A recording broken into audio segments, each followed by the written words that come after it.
এলাকাবাসীদের স্থানীয় লোকজনের সহযোগিতায় তাকে দাফন কাজ সম্পন্ন করা হয়। তাদের পরিবারের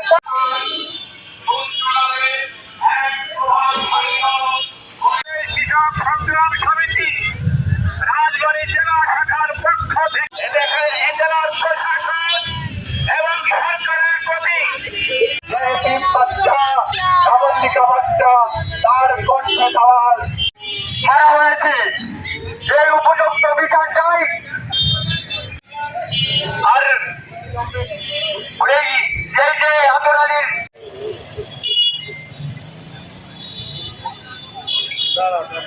ততদিন আমরা এই রাস্তা আন্দোলন করেই যাব, করেই যাব। আরো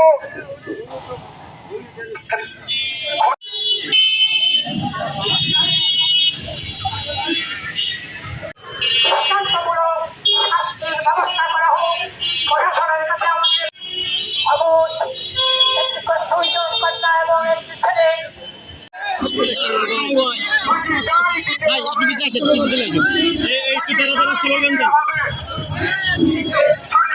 ফাঁসি চাই।